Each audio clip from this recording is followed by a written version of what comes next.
What's up, everybody, and welcome to a brand new episode of Life's a Garden.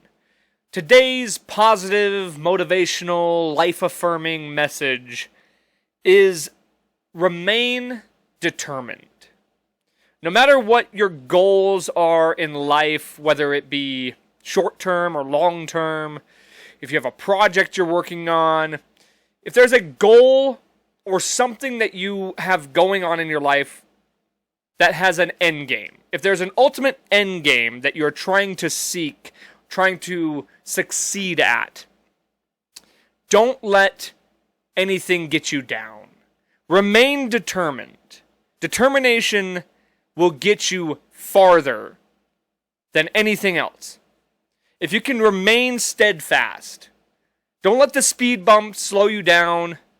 Don't let whatever little things stop you dead in your tracks from getting to your goal, from getting to that end game. Remain determined. Head down, push forward. For anybody out there who needed to hear that today, I hope that helps you. Determination will get you so far. So with that being said, I'm determined to get this episode started. So why don't we go ahead and do that? It's episode 160 of Life's a Garden.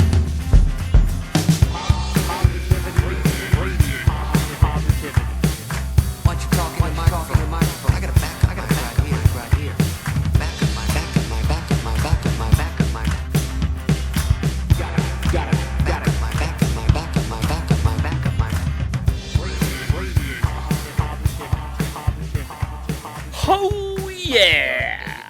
Welcome back to another episode of Life's a Garden. And who is that? Who is that outside? Is that the devil? Is the devil outside? 'Cause it's hot as hell! Devil's out here fucking sitting on my face. Somebody call Sam Smith, 'cause we know he wants to get in on that action. My God! We're finally peaking at the hundreds, folks. And it's a little much for my taste. And, it's been crazy out there. With the heat, it's been just busy, go, go, go for me. And guess what? We are fastly approaching my trip to Ireland.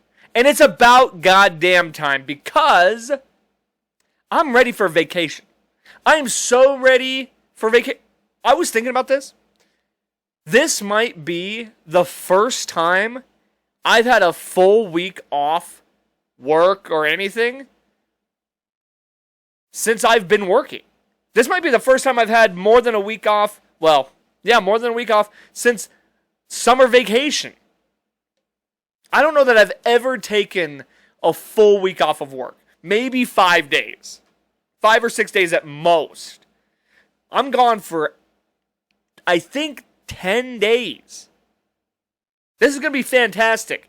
I'm so excited, I can't even express. And not only that, not only am I finally getting a break from life and work and everything,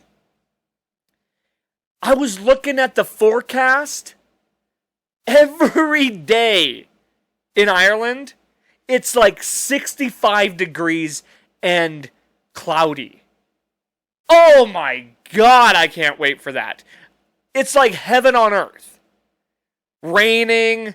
Like, I know a lot of people hate, especially in like the England, Scottish, Irish area. They hate how gloomy it is. I'd probably hate it too, unless I was currently living in a volcano. Then I'm saying, dude, I'm on board. Get me there. I can't wait to be a part of that. The weather, the vacation, all of it. It can't come fast enough.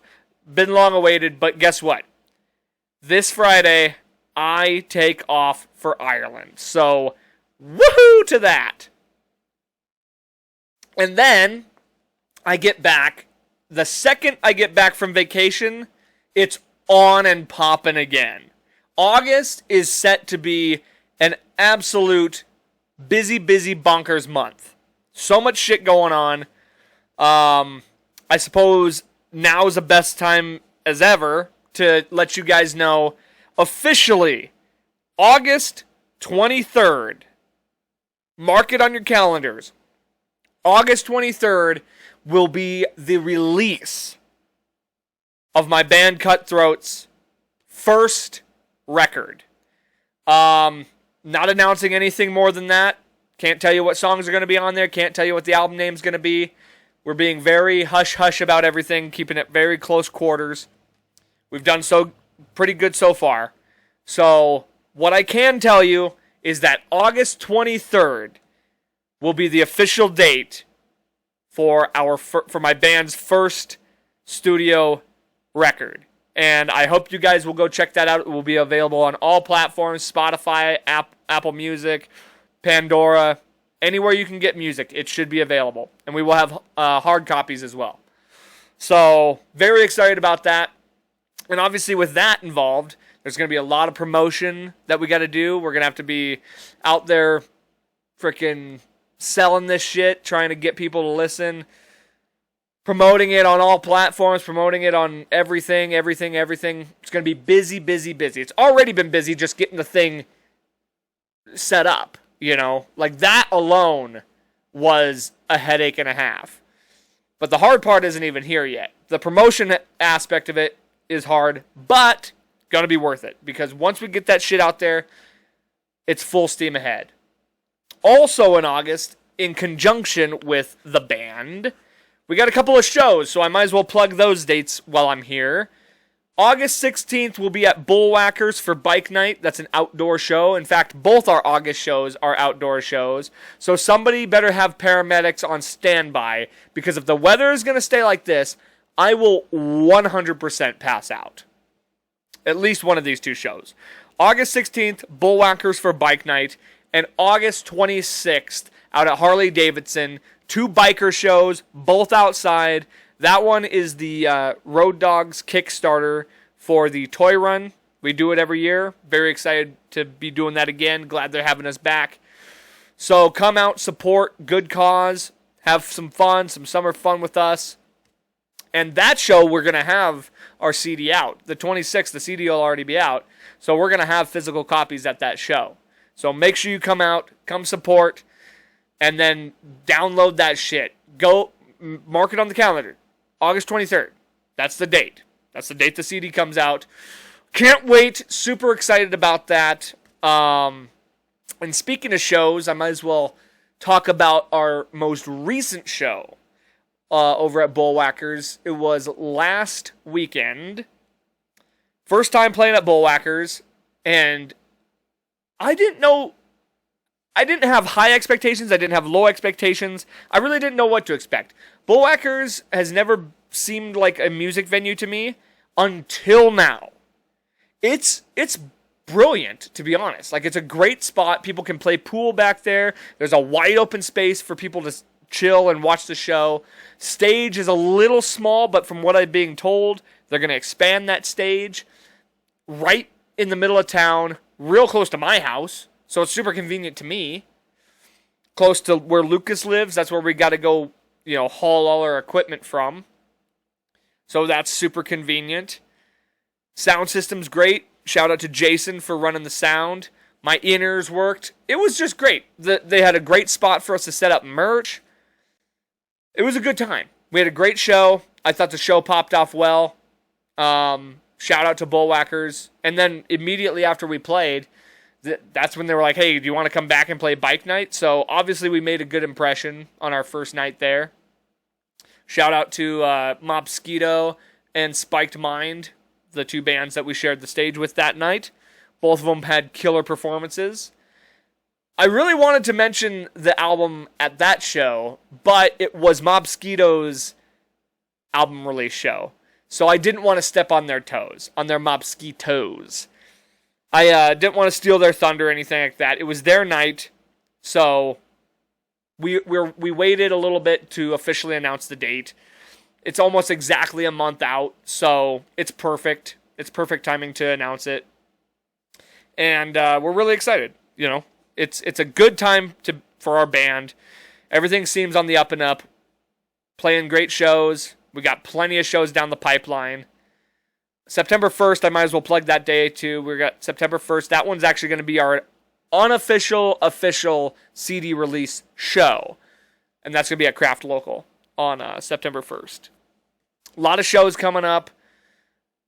I got a feeling, man, that this album, this CD is going to do wonders for us. It's going to help us get a lot more gigs. I just think people are going to enjoy it. And that's all that matters. I'm just stoked that people are finally going to get to hear our product. Hear the thing that we've created. Hear our art. And I truly think people are going to enjoy it. I hope they do. So, here's to that, you know. Exciting, busy August month ahead of us.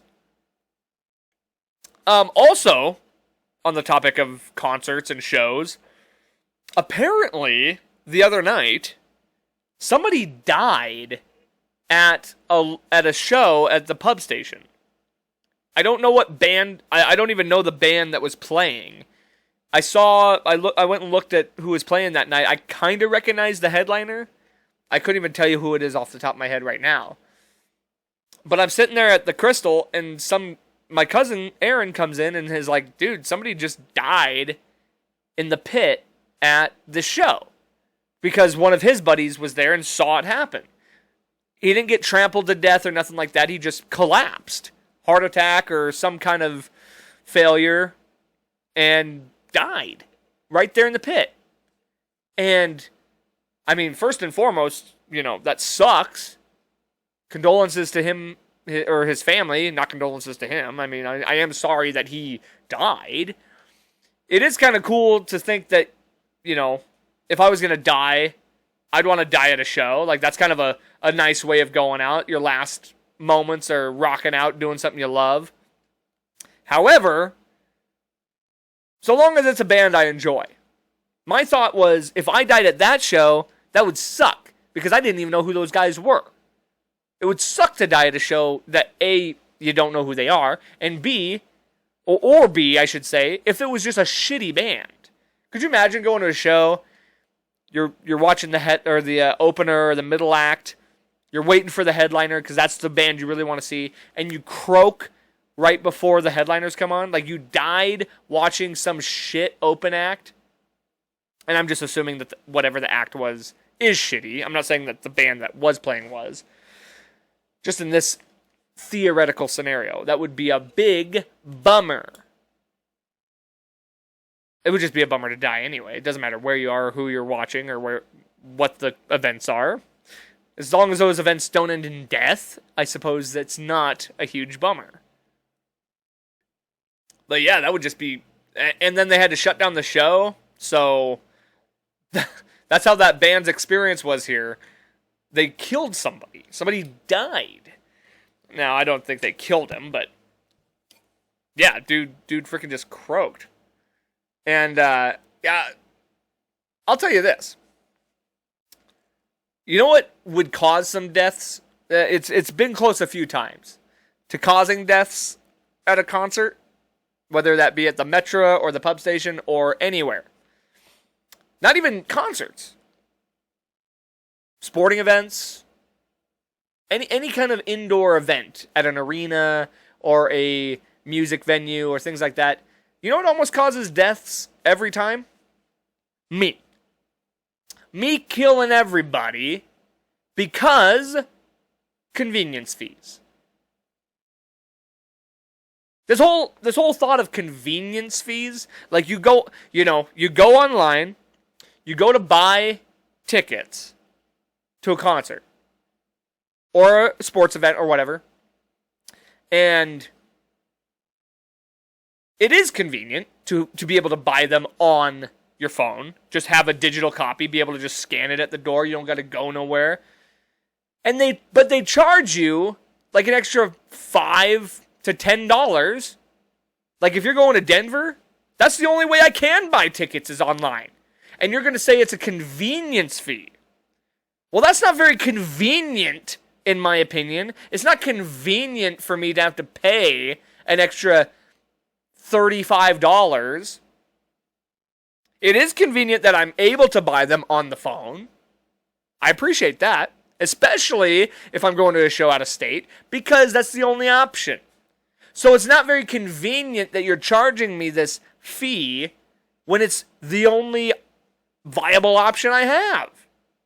Now, to avoid these convenience fees, because I've done this before, I'll go online, I'll go to look at the tickets, prices, concert tickets, $50 or whatever, tack on an extra $8 convenience fee.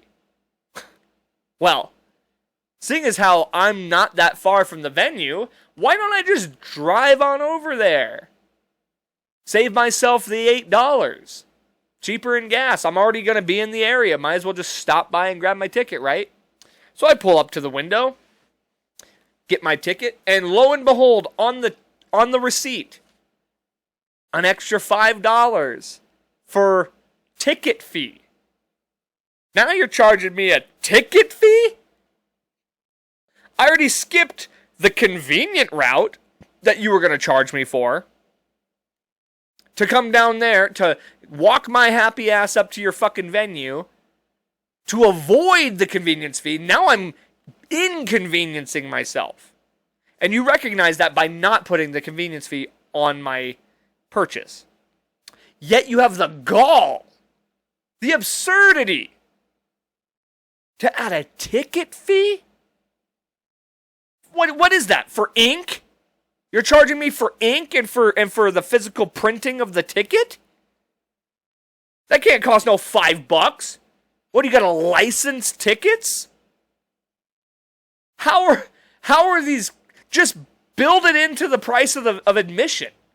I would feel, if I paid the same price, if I paid, $55 instead of $50, if you would have just listed that as the initial price, I would have felt 10 times better about purchasing the actual ticket. If you didn't tell me that there was an extra fee on top of it. If you just added it, if you just built it in to the price. Same shit goes for when I'm trying to pay bills online, or if I'm trying to buy airline tickets. Here's for your convenience, we're going to charge you this extra bit for choosing your seat, for choosing a convenient spot for you to sit in. It's convenient to you, but it's going to cost you a little extra. Well, as I previously said, that's not very convenient, is it? Not to me. I appreciate you giving me the convenience of doing so. But why the fuck you charging me? Why you charging me for the convenience? Just be convenient. God, could you imagine going into a convenience store and then being like, hey, it's convenient that this store exists, right? I know it's 12 o'clock at night and you need milk for your baby. Pretty convenient, huh? Pretty convenient that we're open. It's going to cost you an extra $3.50 though. Hey, I know you need gas at 11 o'clock at night. Nowhere's open.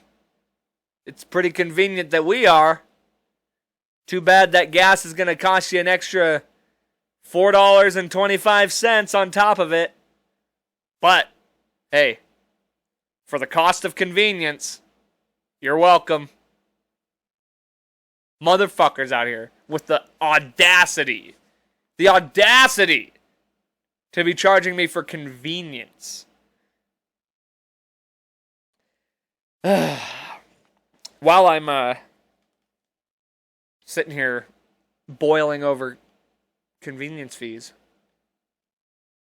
while I'm already hot-tempered and hot, I'm hot. I'm just hot, right? We're just hot today. The outside's hot. I'm getting hot up in here.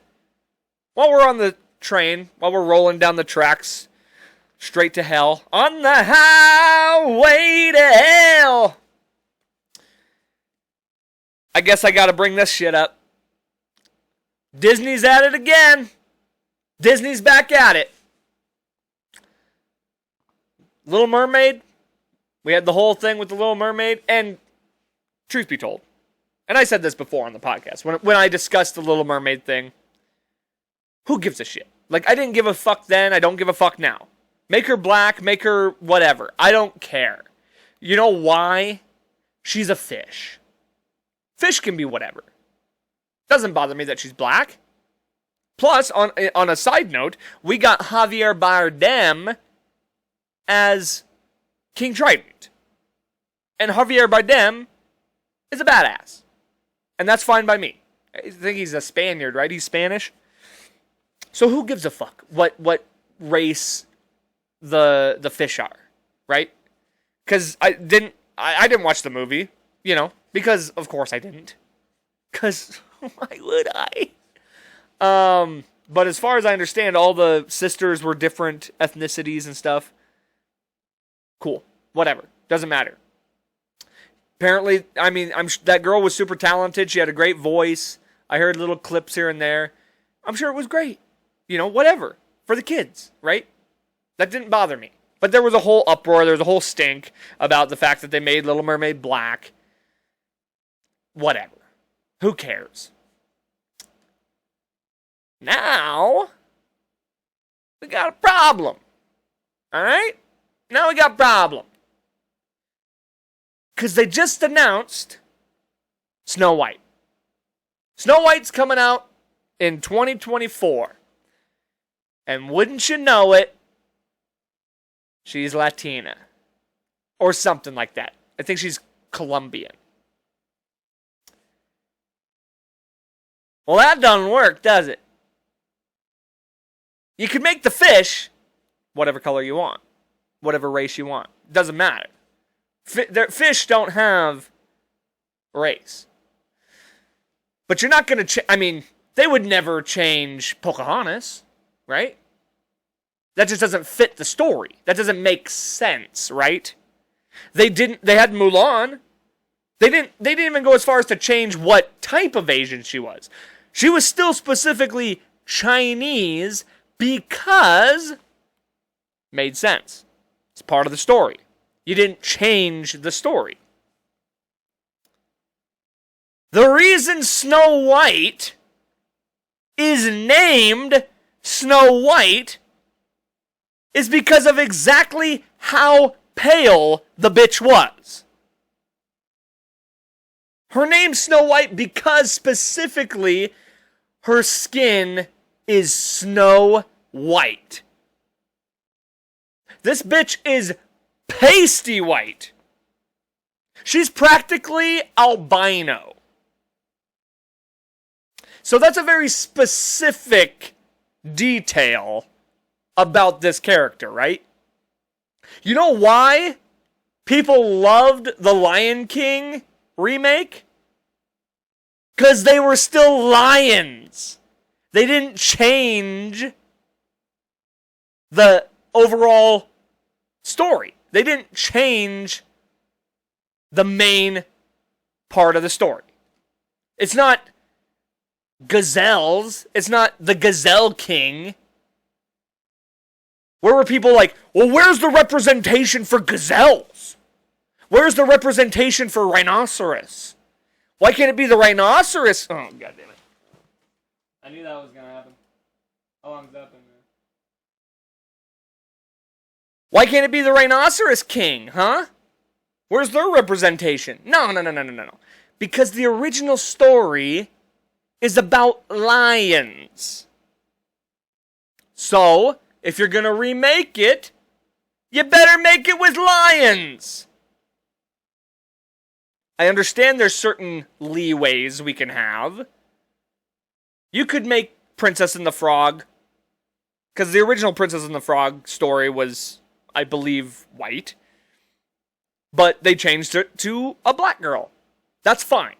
You could make Rapunzel, whatever race. You could make fucking Peter Pan, whatever. It doesn't matter. Like, it's open. But when you got a character named Snow White, because specifically, they call her that specifically because she's a white-ass cracker. She's white as snow. They might as well have cast... what they should have done was cast a big-titty goth girl to play her. Because A, everybody be lining up to see that. And B, that's basically a marginalized community in and of itself, am I right? Get my girl Billie Eilish out here playing Snow White. I'd be the first one in line. Now,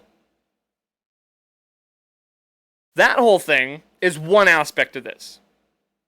Because I'm not going to get on this whole race charge thing. Like, truthfully, whatever. The girl is white enough that it's going to be fine. Truthfully. It is funny to me that they had to specifically kind of go out. You could tell they probably went out of their way to make sure she wasn't fully white. Just because agendas and shit like that. So, it's just one of those little annoyances that are like, okay, yeah, this character is bleached white, but let's go ahead and make her Colombian. The character, whatever. That's one aspect of this. That is whatever. But then, of course, we know the original is called Snow White and the Seven Dwarves. Right? Well, unsurprisingly, they're not going to be dwarves anymore. In today's society, is anybody truthfully shocked about that? Because God knows, we can't call them dwarves. We can't have dwarves. That would be prejudice for some reason. We can't hire dwarves because they're not a marginalized community that we can highlight, right? What is it? I don't understand. Like, you don't have to call them dwarves. You don't have to call them that. That's fine. I understand that. I get that that's probably, in the little people community, not a term per se that they like to go by. I get that. So don't call them dwarves. I guess you could call it Snow White and the Seven. Or just call it Snow White, but still make them dwarves. That's part of the story. You're purposefully going out of your... And here's the thing. So they're replacing the dwarves with 7 freaks, essentially. Just 7 other freaks. And yes, you heard me right. I did in fact include dwarves in as freaks. Because while that's not exactly a polite statement, it's a true statement.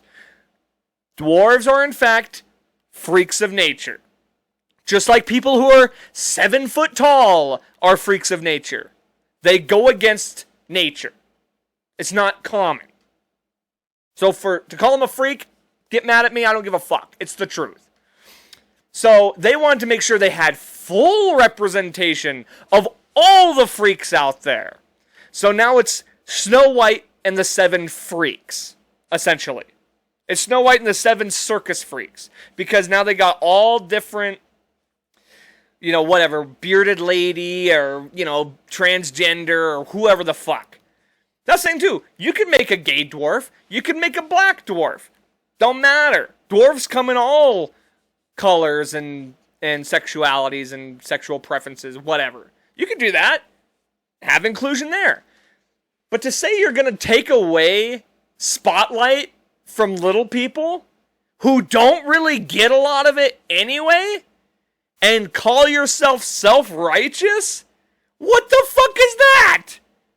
You literally just took away a part from 7 little people who could have been playing those roles. The best part is, you know who made the biggest stink about it of anybody? Peter Dinklage. Peter Dinklage, who made his fame and fortune on a little show called Game of Thrones, where he played a dwarf. They mention it several times throughout that show.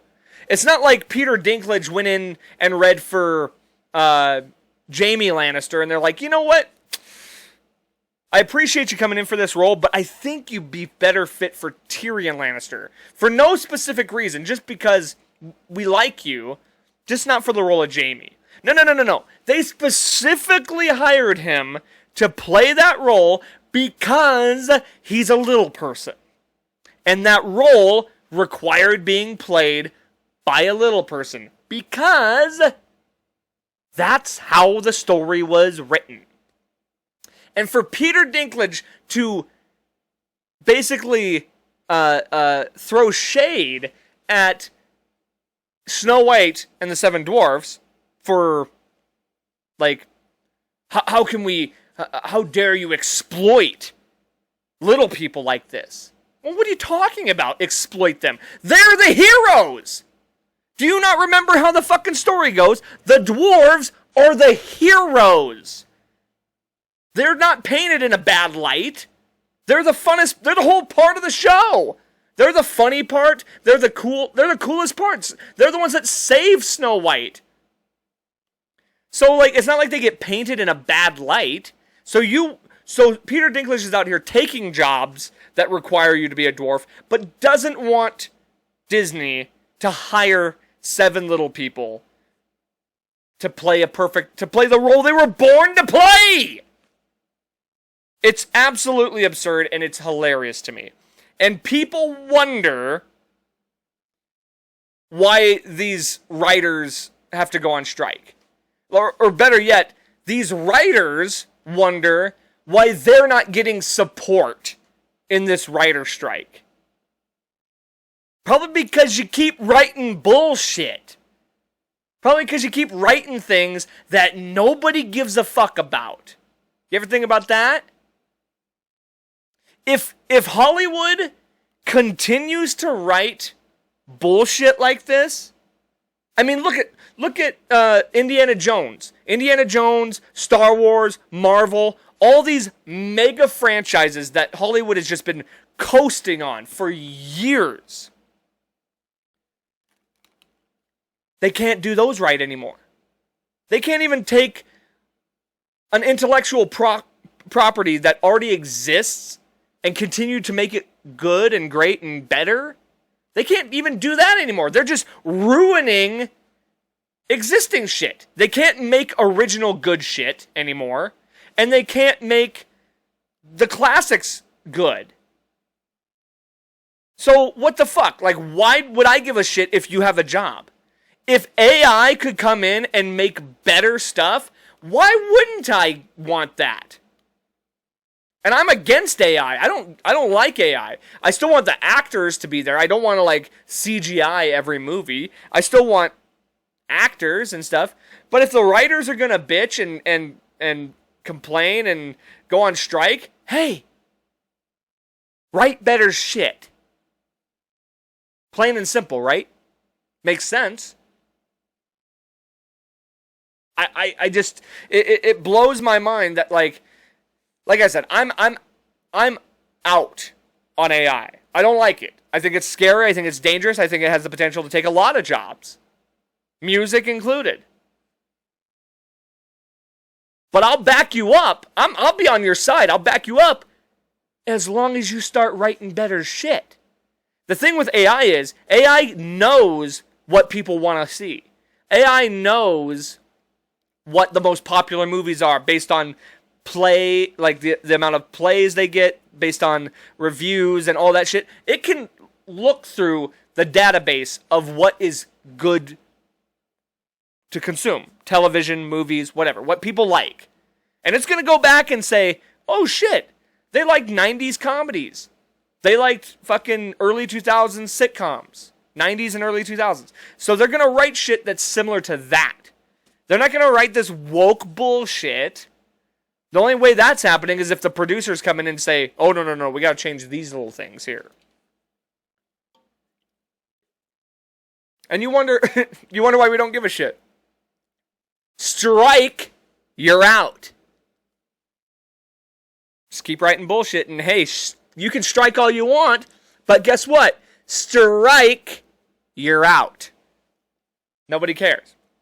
Now, I do get the other side of this strike, where it's like, you know, a lot of these executives of Netflix and Disney and things like that, they're getting paid like outrageous amounts of money, where a lot of these actors and writers and guys like that are just getting trickled. They're barely getting shit.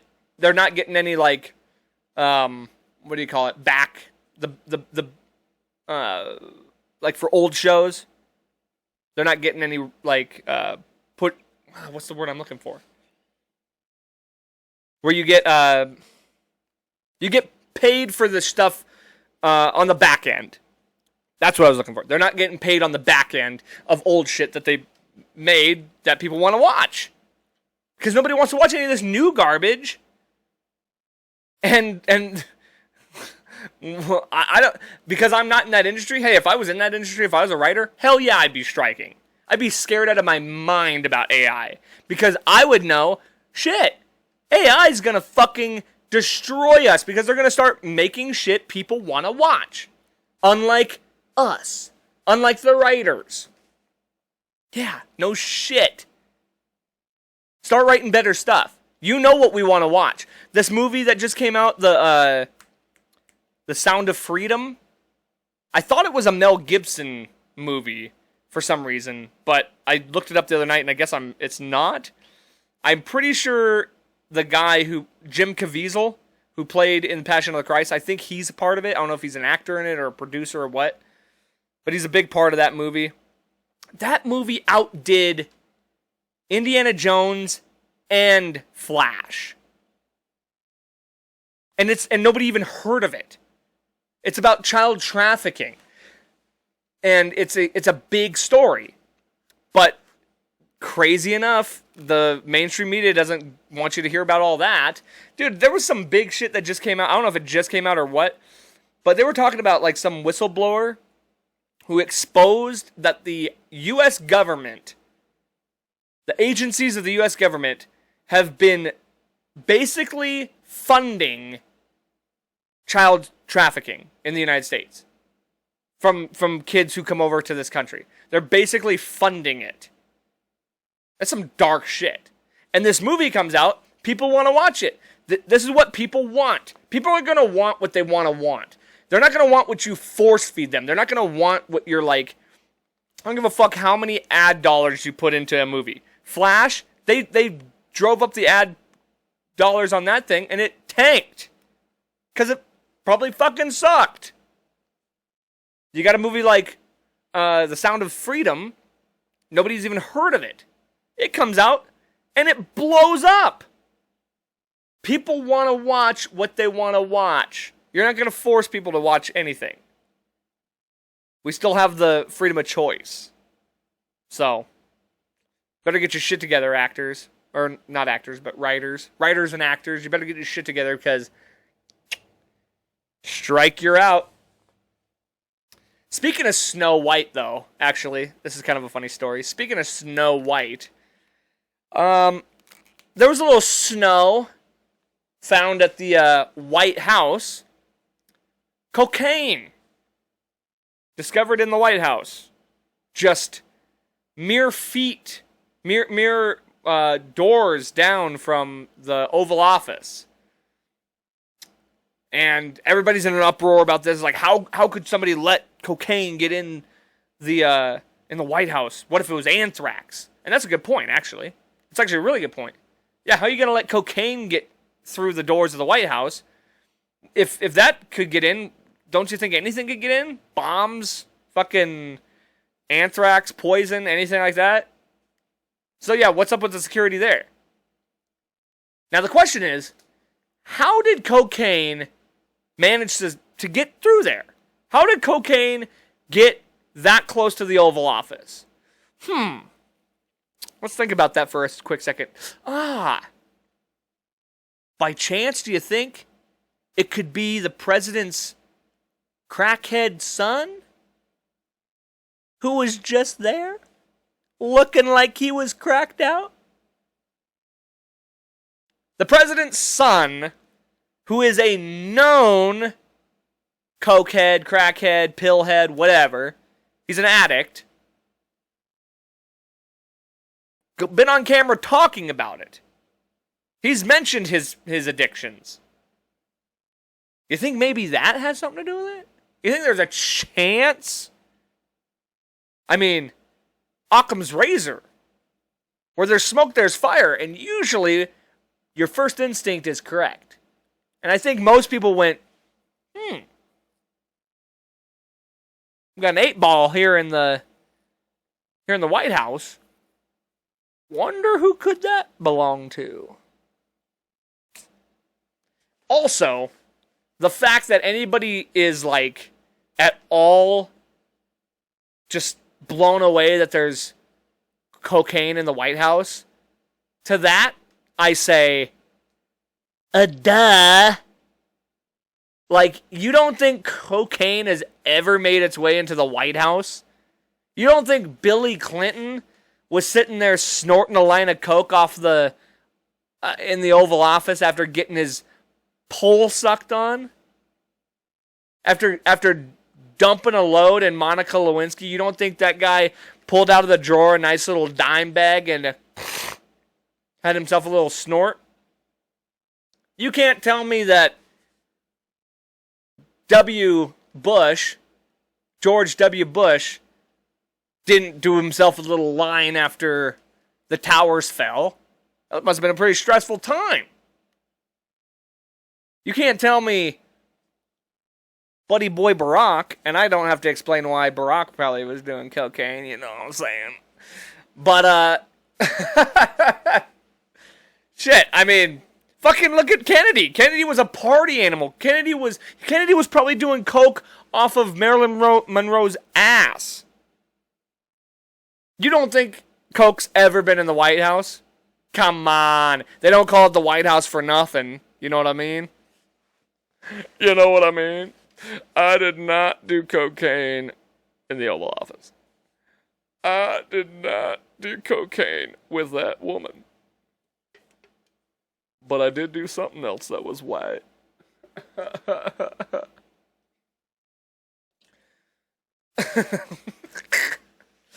Oh, man. Yeah. So, cocaine in the Oval Office. Hey, guess what? Guess what there, Hunter Biden? Strike 2. You're out, buddy. You're out. I mean, it's really just a matter of time before the truth comes out on that. And the fact that it's kind of being, like, pushed under the rug kind of tells you everything you need to know, right? Kind of tells you that they probably know whose it is. Dude, what if it was Biden's? Honestly, I wish Joe Biden would do cocaine. Like, I think we all do. I think he'd be way more sharp. He'd be all over the place. He'd be a lot more fucking entertaining, that's for damn sure. Joe Biden out here doing Joe Bloden. Dude, his approval rating would skyrocket. He would be that much more fun. I'll tell you that right now. They should enlist Hunter Biden to pump his daddy full of cocaine on this next election run if they have any wish of winning. If they have any hope of winning, Hunter Biden needs to be fucking blowing coke up Joe Biden's nose. Because otherwise, it ain't happening. We need a fucking jittery Joe. We need jittery Joe out there. Just we'll be like, that's my president. Okay. This is something I really had zero intention of talking about. I didn't want to talk about this. I didn't want to bring this up. But the internet has given me no choice. The internet is so stupid that it's forcing me to talk about something that should be so obvious that it doesn't matter. Adam22. For anybody who's not aware of this, whatever, is going on here, Adam 22 is married to Lena the Plug, who is a porn star. I know her work very well. Just kidding. I actually don't really know her work. But Adam 22 is married to Lena the Plug, and while she's been a porn star, I don't know if she's done scenes with other guys before they were married, but since they've been married, it's usually scenes just with him or with other girls, or solo, or something like that. She's never been with another guy since marrying Adam. Well, she got with they planned it out to have her be with another guy, some black dude named Love, I think is his last name. I don't know. I can't remember his name. But it was this whole thing, and now they're all out here calling him a cuck. They're calling Adam 22 a cuck for letting this dude have sex with Lena for money. Well, if you're at all a smart person, you would know that clearly he doesn't give a fuck. Clearly, they did this as a publicity stunt. He doesn't care that she got railed. She's a porn star. That's what she does, okay? And this whole, feud between him and, the two guys now, dude, there's no fucking feud. It's all fodder. It's all Cameron fodder. Camera fodder. Cannon fodder? What's the word there? Whatever. It's smoke. They're blowing smoke. It's fake. It's like wrestling. And guess what? It worked. People had to subscribe to her OnlyFans to see the video. Bunch of people went out and bought it and saw it. That's the whole point, dude. It was to hype up this shit so that people would buy it, so people would subscribe to her, and they're gonna make a fucking boatload of money. And not only that, he's gonna make more money on his podcast because people are gonna tune in. And I think they have a podcast together too. He's got his own podcast. I think he's part of No Jumper. And then they have a podcast called Plug Talk or something like that. It's just basically a porn podcast. And a ton of people, not only because of all this shit, but because everybody keeps talking about it. I'm fucking talking about it. I didn't want to talk about it. But because there's so many fucking idiots out there who really are like, I can't believe he would let her do that. Or, is he really a cuck? Or, oh man, this is really backfiring on them.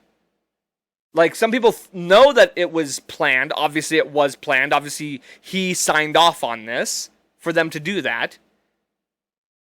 Dude, they're rolling in the dough. That just made both of them that much more popular.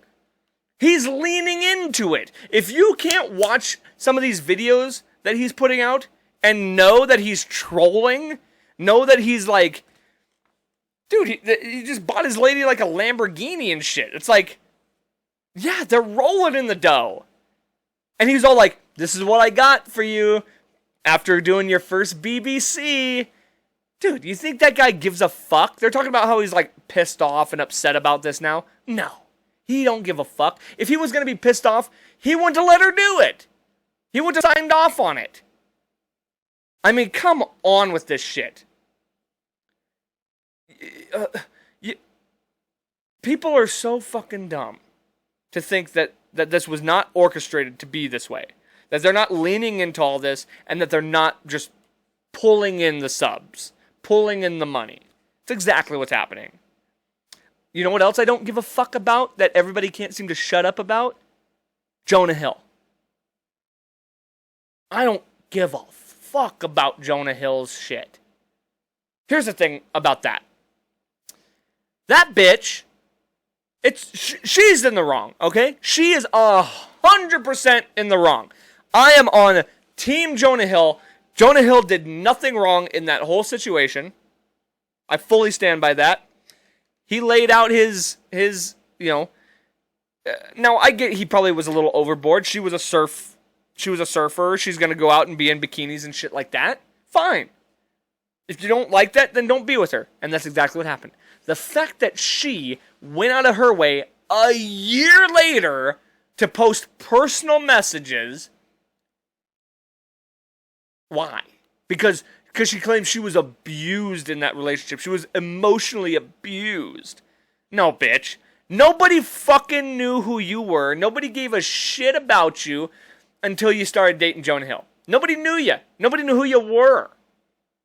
You might have been moderately famous as a surfer, but guess what? Chances are, you weren't. You weren't even remotely famous. And because you started getting with a famous dude, you became famous. You became more known. And then guess what happened? Y'all broke up. People stopped caring about you again. You missed the fame. You missed the limelight. So she had to come out and post all this and make all this fucking drama just to get back in the limelight. Just to be relevant again. To get that clout. Jonah Hill did nothing wrong. He just... Yeah, he's probably a little weird. He probably said, probably shouldn't have said it the way he said it, and it is what it is. But dude, everybody trashing him for this, and he's getting dragged through the mud for nothing. For somebody posting his personal messages. Like, that's crap, in my opinion. If you go so far as to post personal messages between you and somebody else, that's shitty. And ultimately, I don't care. I don't care about any of it. None of it has any bearing on me, or I genuinely don't understand why anybody cares. Who gives a fuck? Who gives a fuck about Adam 22 and what's going on with him? Who gives a fuck what's going on with Jonah Hill and him? People have lives. This is mundane shit. That's like, Jonah Hill went to the grocery store today. Adam 22 took a shit today. Yeah, it's regular, boring, mundane life shit. Like, now, normally, yeah, I understand most people wouldn't let their wife get railed on camera by some other guy. But that's the line of work that they're in. So it's not that crazy. You know what's crazy? Is the fact that you could go to your doctor or the grocery store.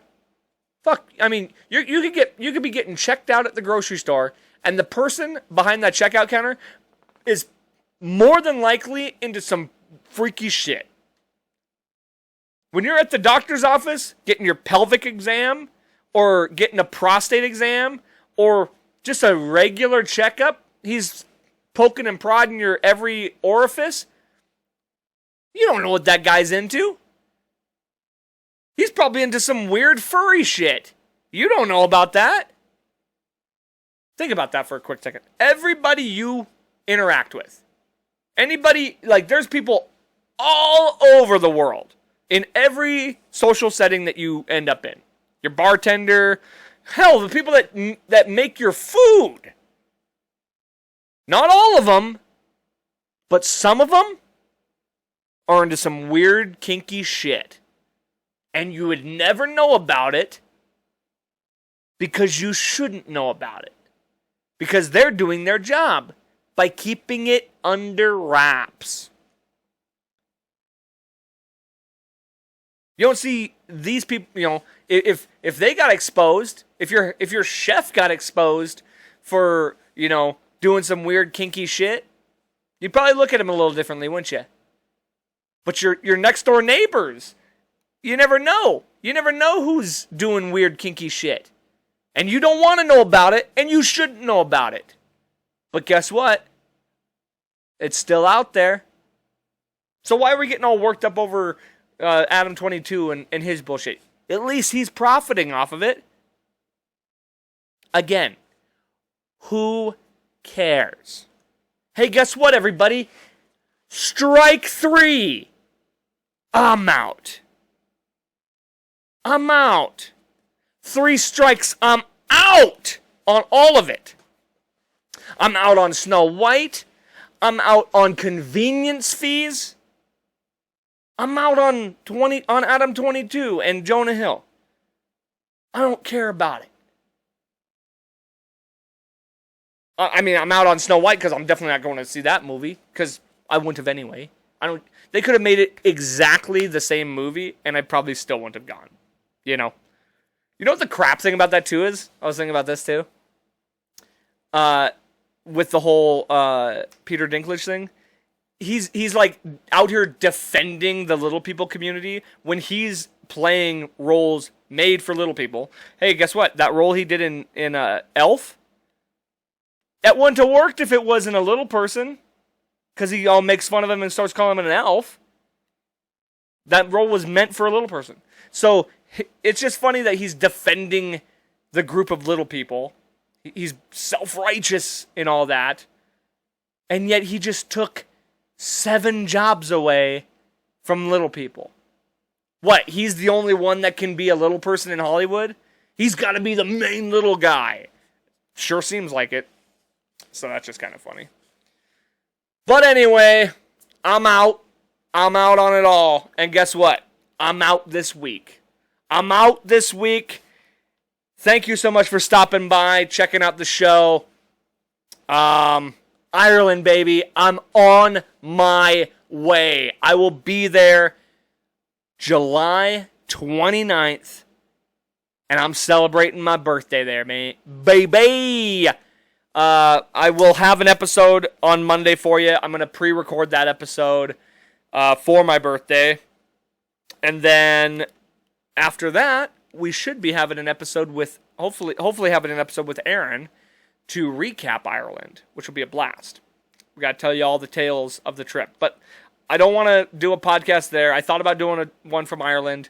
We got too much shit we got to take already. It's going to be a headache. So next week episode will be pre-recorded, but I know you're going to enjoy it just like all of them. And I know you're going to do me the favor of liking, sharing, and subscribing to this podcast. Share this episode.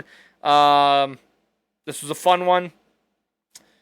Let's see, what else? Check out the shows August 16th and August 26th. Just follow the band page for all that stuff. Get ready for the album coming out. It's coming out very soon. August 23rd is the album release. Stay determined. Push forward. Go do yourself a little blow. That'll help you. That'll help you stay determined and all that. But the thing that will keep you the most determined of all of it is if you remember that life's a garden. Dig it. Just gotta keep on